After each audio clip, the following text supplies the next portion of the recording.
Okay, this is round five. It was July the 25th, Friday.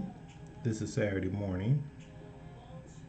I'm at the World Open in Philadelphia, 2019. And let's see what happened here. He started out with C4. I think this is the English, and I haven't seriously played against the English in a very long time. I have studied it, but apparently that was a long time ago too. But so I just went with basic opening um, moves. I'm trying not to put a whole lot of time into my opening as I did in the previous round four game. That turned out well. I didn't waste a lot of time on the opening, but I also don't want to just make bad moves, especially on opening that I'm no longer familiar with. Castle A3. He wants to push up against my bishop. Hmm. I probably should have just continued making opening moves.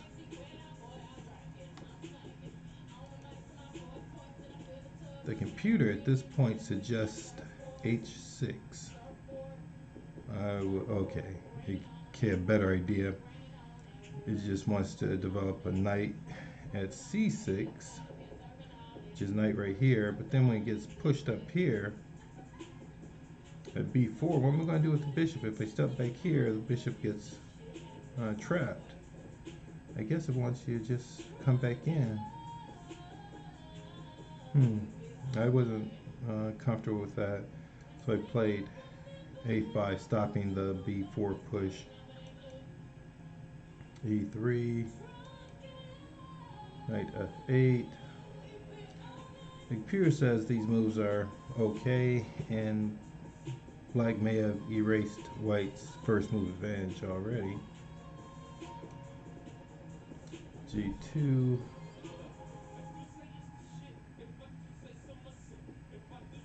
Wants me to develop that knight first, and I can't see anything wrong with that. I did develop the knight first because I wanted to reserve the possibility of playing C6 and D5. Looking for a breakthrough in the opening. If you don't have a break, then your opponent probably has the initiative. So I played D6. Two castles out.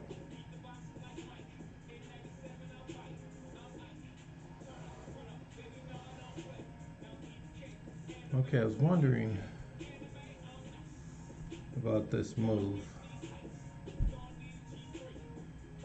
The computer at this point suggests just dropping your bishop back to A7, not giving white the tempo when he pushes up to D4.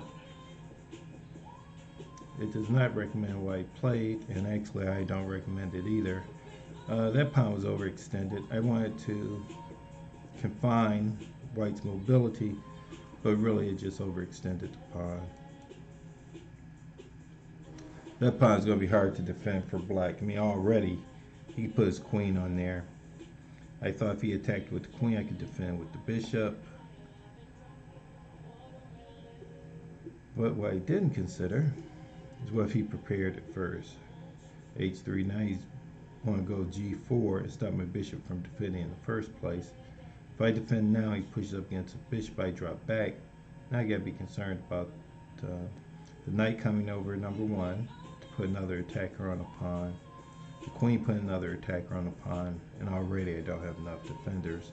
Then these two pawns will push up against my bishop, which is here. It'll come here, I'll have to drop back, and the pawns will push up against the bishop and the knight. Now to do that, he will have to loosen up his castle a great deal, but if I can't hold this pawn at E4, it's not going to matter. The rest of his pieces will be able to come across to defend his king's position. Let's see what happens. I went ahead and developed my knight.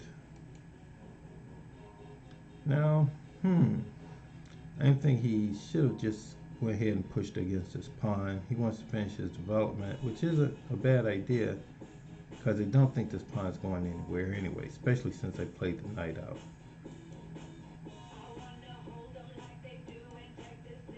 Okay, now this is where things get crazy. I analyzed the game, I analyze the position, I try to determine what would be the best move. The computer says, just drop your bishop back to c8. I hate doing that. Loses tempos. White would have the advantage. If anything, I might have dropped it back to d7 and tried to line up my queen, my bishop, and the knight to open up this king.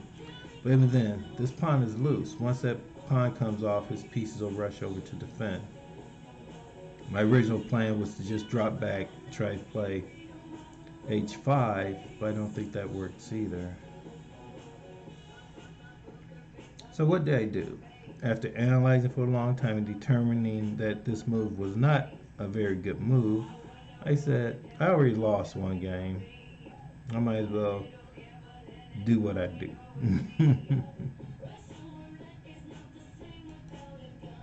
I took off the pawn. Oh my goodness. The computer says that white has a significant advantage. Now, I've been watching Leela. If you don't know what Leela is, it's actually a chess application that uses artificial intelligence and is able to defeat the very best chess computer. The conclusion is that the chess computers consider material advantage above all else, regardless if you have open lines, open diagonals, if you have an exposed king. It's more concerned about the material. So you can't totally trust computer analysis. I made this move based on that. Not that it's a good move. He, of course, takes the bishop off, and at this point, he had a tremendous time advantage. But after knight takes, he started eating up the time. Because even though it does have some serious threats going on here, if it was black's move, the queen goes to h5 and he can't stop checkmate. But it's not black's move. Moves up against the knight, and when I analyzed this, I said pawn takes pawn, bishop takes. After I committed to it, I said pawn takes pawn. What? The rook takes. Oh my goodness. That's what happened. So now I have to make moves. The computer suggests h5 with the queen, and when I originally went into this, that was the plan. I would play h5 here.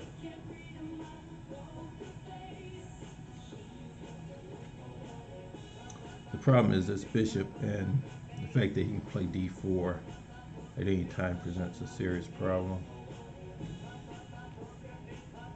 I changed my mind about queen h5 because in actuality he doesn't have to do anything about it. He can just start walking his king away. It's going to be hard for me to trap that king over there. So I defended my knight and attacked his rook, which was not a very good move at all. Because right here, he can just go to g3. My attack is pretty much dead because I can't move my knight. Because the plan was always to move the knight to d3, but then this knight falls. So rook to g3 defends everything. He doesn't see it, thank goodness.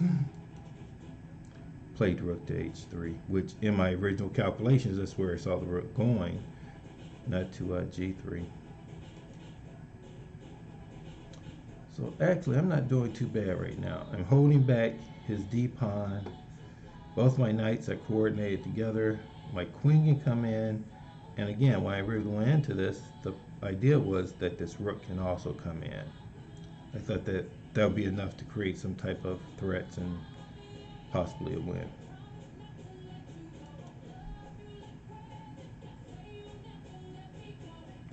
Queen h2. Now the computer strongly suggests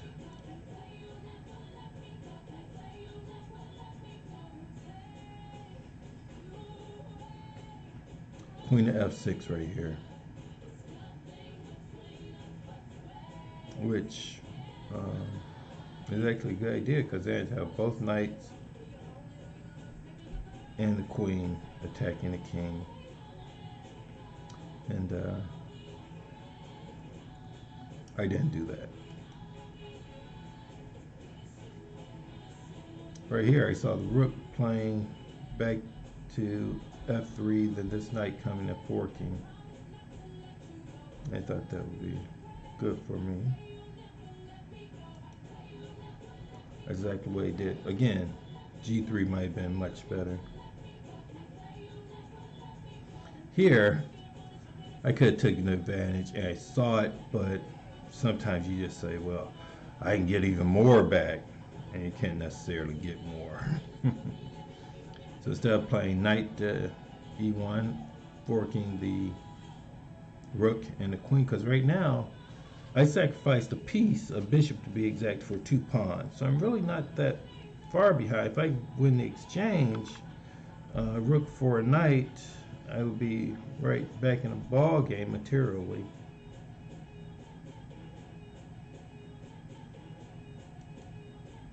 That's not what I did. Well, what I did isn't really bad, but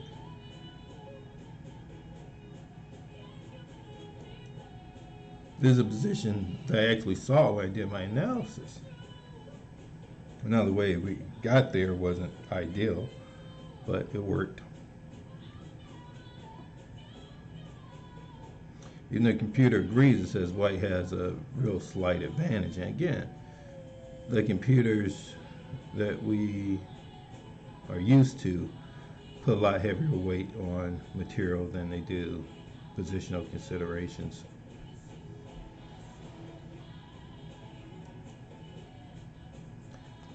Now here, the computer says this is the best defensive move.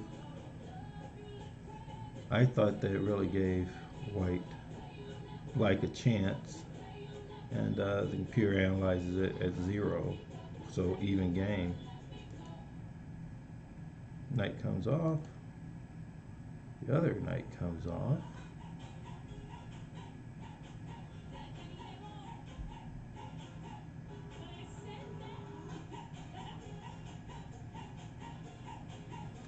Here, I should have played either knight takes g2, just about totally exposing his king, or I should cut the pressure on with rook to g6. Rook to g6, I think, is what I should have played, not what I played. I exchanged off the knight for the bishop, thinking that the queen was, kind of keeping the king on the king side of the board and exposing him to threats. But that was, if he played correctly, that would have been the losing move. The rook coming to g6 was very important.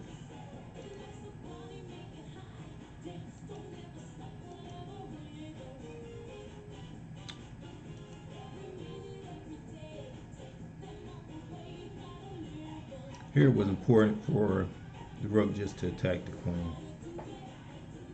Let the queen come off, attack again, especially when the queen gets on the g-file, because you have serious attack, then discovered attack. It's not what he played.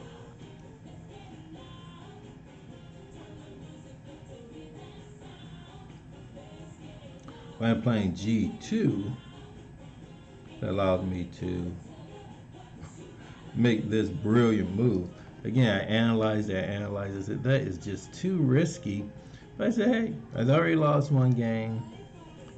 Playing conservatively apparently is costing me in tournament, so I'm going to play what I believe in. And whoa, sacking another rook for a pawn. But the king is so exposed, I thought that there, even though I didn't see how I could win, I thought there should have been a win in there somewhere. Sometimes you just gotta ride or die on instinct.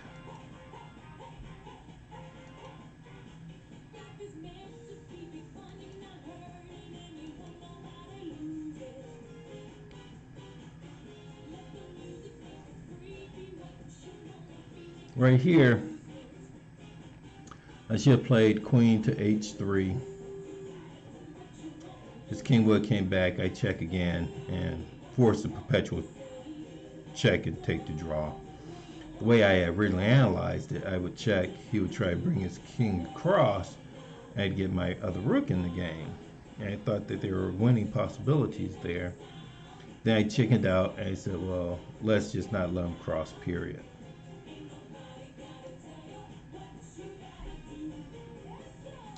And this again gives white an advantage. He can start getting his pieces over there to defend his king.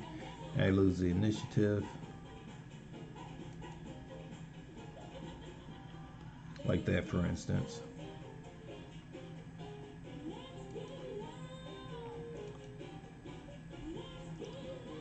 Now I still was hopeful that I got my rook there. He can't stop all my queen checks, or so I thought.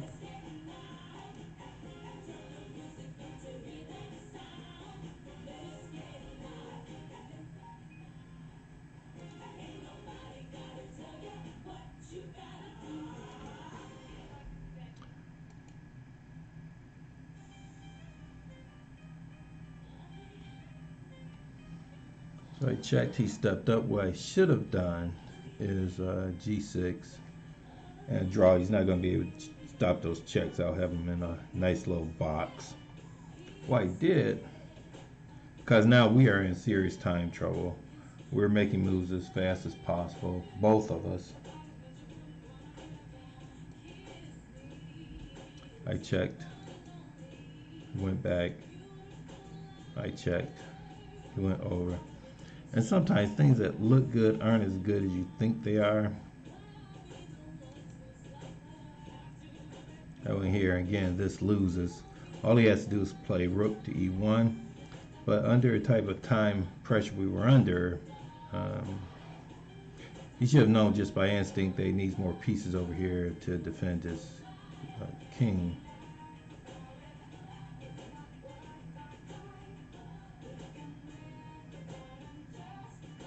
But in any case, if I play, I could have forced a draw, but with that move, I win. In this position, check, he steps up, and at this point, again, I blame it on time trouble. I could not see the win. I wasn't sure there was one here. I'm just really trying to put the king in the box and playing for the draw. But just by instinct, I dropped it back. Okay. And there's one position for black.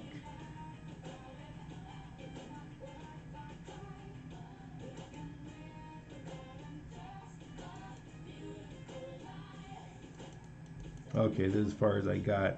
It's not the way the game ended. It went a bunch of more moves because I did not see the wind here.